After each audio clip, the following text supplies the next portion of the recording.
Shalom, yang terkasih dalam nama Tuhan, kita akan dengarkan khotbah epistel minggu ke-10 setelah Trinitatis. Diambil dari Yohanes pasal 6 ayat 24 sampai ayat 35. Sebelum kita dengarkan firman Tuhan, kita bersama berdoa. Segala kemuliaan hormat bagimu ya Yesus, Juru Selamat kami yang hidup. Untuk lawatan dan cinta kasih Tuhan yang selalu tersedia atas kami senantiasa bersyukur. Hari ini kami akan dengarkan Engkau berfirman untuk dapat menaungi setiap hati kami, kiranya Engkau memberkati kami dan firman-Mu boleh kami mengerti serta dapat kami lakukan. Dalam nama Yesus kami mengucap syukur. Amin. Kita akan baca firman Tuhan dari Yohanes 6 ayat 24 sampai ayat 35. Demikian firman Tuhan. Ketika orang banyak melihat bahwa Yesus tidak ada di situ dan murid-muridnya juga tidak, mereka naik ke perahu-perahu itu lalu berangkat ke Kapernaum untuk mencari Yesus. Ketika orang banyak menemukan Yesus di seberang laut itu, mereka berkata kepadanya, "Rabi, bila mana engkau tiba di sini?" Yesus menjawab mereka, "Aku berkata kepadamu, sesungguhnya kamu mencari aku bukan karena kamu telah melihat tanda-tanda, melainkan karena kamu telah makan roti itu dan kamu kenyang. Bekerjalah bukan untuk makanan yang akan dapat binasa, melainkan untuk makanan yang bertahan sampai kepada hidup yang kekal, yang akan diberikan Anak Manusia kepadamu. Sebab dialah yang disahkan oleh Bapa Allah dengan materainya." Lalu kata mereka kepadanya, "Apakah yang harus kami perbuat supaya kami mengerjakan pekerjaan yang dikehendaki Allah?" Jawab Yesus kepada mereka, "Inilah pekerjaan yang dikehendaki Allah, yaitu hendaklah kamu percaya kepada Dia yang telah diutus Allah." Maka kata mereka kepadanya, "Tanda apakah yang engkau perbuat supaya dapat kami melihatnya dan percaya kepadamu? Pekerjaan apakah yang engkau lakukan? Nenek moyang kami telah makan manna di padang gurun, seperti ada tertulis, mereka diberinya makan roti dari sorga." Maka kata Yesus kepada mereka, "Aku berkata kepadamu, sesungguhnya bukan Musa yang memberikan kamu roti dari sorga, melainkan Bapa-Ku yang memberikan kamu roti yang benar dari sorga. Karena roti yang dari Allah ialah roti yang turun dari sorga dan yang memberi hidup kepada dunia." Maka kata mereka kepadanya, "Tuhan, berikanlah kami roti itu senantiasa." Kata Yesus kepada mereka, "Akulah roti hidup, barang siapa datang kepadaku ia tidak akan lapar lagi, dan barang siapa percaya kepadaku ia tidak haus lagi." Demikian firman Tuhan. Yang terkasih dalam nama Tuhan, dalam perjalanan iman kekristenan kita berjalan bersama Yesus, kita harus sadar betul bahwa standar Tuhan mengasihi kita itu tinggi sekali. Artinya tidak terbatas, tidak dapat dibatasi oleh keinginan kita, bahkan tidak dapat dibatasi oleh kebutuhan kita sekalipun, tidak dapat dibatasi oleh impian-impian kita dan harapan-harapan kita, karena cara Tuhan berpikir itu sangat jauh berbeda dari cara kita berpikir. Jadi cara Tuhan mengasihi kita, kalau kita mengikuti ceritanya tidak lengkap, kita pasti sangat kecewa dengan Tuhan. Dan kalau semuanya harus everything okay, lalu kita lipat tangan bersyukur dan setia kepada Tuhan, yang bukan Kristen juga akan melakukan hal yang sama. Namun hidup tidak seindah warna aslinya. Namun kasih Tuhan selalu sempurna. Itu yang mau diingatkan oleh nats ini. Kalau kita mengikut Tuhan tapi tidak ada trust, bagaimana kita bisa melihat Tuhan melakukan hal-hal yang dahsyat dalam hidup kita? Kita bisa lihat ketika Yesus selesai memberikan orang banyak itu makan dengan mujizat yang luar biasa. Orang banyak itu tentu terkagum-kagum. Lalu mereka antusias mencari Yesus, mengikut Yesus kemanapun untuk terlepas dari beban hidup atau kelaparan. Dan motivasi mereka berbeda-beda, sesuai dengan keinginan dan kebutuhan mereka. Namun di sini Yesus mengecam mereka dengan satu kalimat, bahwa mereka mencari Yesus bukan karena melihat tanda-tanda lalu percaya kepada Yesus, tapi karena mereka sudah makan roti lalu kenyang. Dan Yesus berkata di ayat 27, bekerjalah bukan untuk makanan yang akan dapat binasa, melainkan untuk makanan yang bertahan sampai kepada hidup yang kekal, yang akan diberikan Anak Manusia kepadamu. Sebab dialah yang disahkan oleh Bapa Allah dengan materainya.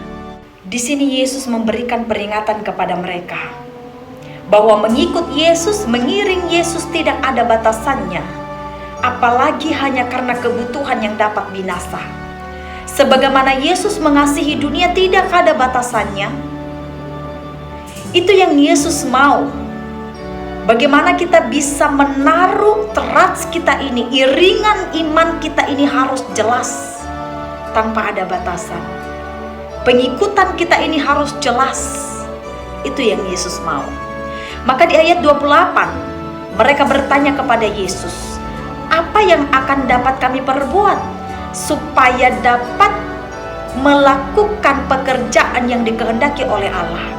Jawaban Yesus hanya satu, trust, kepercayaan. Percayalah kepada Dia yang diutus Allah. Kalau kita lihat di ayat 29, Yesus berkata, inilah pekerjaan yang dikehendaki Allah, yaitu hendaklah kamu percaya kepada Dia yang diutus Allah. Itu saja yang Yesus mau. Jadi pengikutan kita ini tidak abu-abu hanya karena kebutuhan. Ketika kita lapar lalu dikasih makan hanya sebatas itu. Tidak, bukan itu yang Yesus mau. Tapi bagaimana kita dapat selalu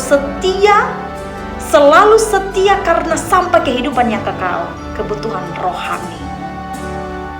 Itu yang akan kekal. Nah, namun di sini orang banyak itu memperjelas lagi maksud mereka mengikut Yesus, mencari Yesus. Kalau kita lihat di ayat 30, ketika Yesus berkata supaya mereka percaya kepada Yesus, di ayat 30 mereka berkata, tanda apa yang engkau perbuat supaya kami dapat melihatnya? Pekerjaan apa yang dapat engkau lakukan? Nenek moyang kami telah makan mana di padang gurun. Seperti ada tertulis, mereka diberinya makan roti dari sorga. Jadi jelas sekali motivasi mereka adalah kebutuhan pangan. Memang kebutuhan pangan adalah salah satu hal yang sangat mengkhawatirkan hidup kita. Tapi bagaimana kita bisa percaya benar-benar bahwa Tuhan sanggup memelihara kita luar biasa tanpa perwakilan sekalipun. Nah, di sini Yesus katakan di ayat 32, sesungguhnya bukan Musa yang memberikan kamu roti dari sorga, melainkan Bapakku yang memberikan kamu roti yang benar dari sorga. Siapa itu? Yesus, Allah sendiri. Di ayat 33, karena roti yang dari Allah ialah roti yang turun dari sorga dan yang memberi hidup kepada dunia. Jadi kita tidak hanya makan manna lagi, kita diberi makan langsung dari sorga. Yesus, firman itu adalah makanan kita, rohani kita, roti yang sesungguhnya yang dapat membangunkan kehidupan kita sampai kehidupan yang kekal. Dan Yesus menjawab ketika orang banyak itu berkata, maka kata mereka kepadanya, Tuhan, berikanlah kami roti itu senantiasa. Roti itu diberikan kepada siapapun secara cuma-cuma. Di ayat 35 dikatakan, kata Yesus kepada mereka, akulah roti hidup, barang siapa datang kepadaku, ia tidak akan lapar lagi. Dan barang siapa percaya kepadaku, ia tidak akan haus lagi. Barang siapa, siapapun, artinya siapapun, tidak dibatasi. Tapi life is so real. Kekristenan itu ada levelnya. Kalau Tuhan buka jalan lalu kita percaya, ya cuma sejauh itu. Kalau Tuhan menjawab impian-impian kita lalu kita setia, cuma sejauh itu. Berarti kita ikut Tuhan karena itu. Sama seperti orang banyak tadi, mereka ikut Tuhan karena makanan, karena mereka kenyang. Lalu apakah kita sama? Jadi pengikutan kita ini harus jelas. Oh, pengiringan kita hanya sebatas itu. Dia buka jalan lalu kita setia. Dia lakukan mujizat lalu kita percaya. Orang-orang pintar juga bisa melakukan itu. Tidak perlu Tuhan. Tapi bagaimana kita selalu beriringan, berjalan bersama Tuhan di saat susah, di saat senang. Jangankan kita minta seluruh dunia bisa Dia kasih lebih dari yang kita pikirkan. Ketika harapan-harapan kita belum terjadi atau masih on the way di pertengahan jalan, kita tidak kehilangan cinta yang sesungguhnya kepada Tuhan. Itu yang Yesus mau. Jadi ada motivasi di sana. Kita melayani boleh, tapi kenapa kita melayani itu yang lebih berharga? Kita mengikut Tuhan iya, tapi kenapa kita mengikut Tuhan itu yang lebih berharga? Karena di sana ada motivasi. Jadi motivasi kita harus jelas. Kenapa kita ikut Tuhan? Kenapa kita melayani? Motivasinya harus benar-benar baik dan karena benar-benar cinta kepada Tuhan. Kita harus tahu bahwa Tuhan sanggup memelihara kita. Sampai kebutuhan terkecil pun Tuhan sanggup pelihara. Tapi hati kita, apakah ada kerinduan? Kerinduan yang sungguh-sungguh untuk mengenal Tuhan. Itu yang Yesus mau. Kita harus taruh kepercayaan bahwa Yesus roti kehidupan sanggup memenuhi kebutuhan kita. Jadi, pengikutan kita, pengiringan kita harus berdasarkan cinta akan Tuhan. Amin. Kita berdoa. Terima kasih Bapa di surga untuk firman-Mu yang memberikan kami trust, kepercayaan, agar kami boleh sungguh-sungguh mengikut Tuhan dalam hidup kami, bukan karena tuntutan kehidupan, tapi karena kami benar-benar memiliki kerinduan kepadamu. Dan jadilah firman-Mu bertumbuh dalam hidup kami. Dalam nama Yesus kami berdoa. Amin.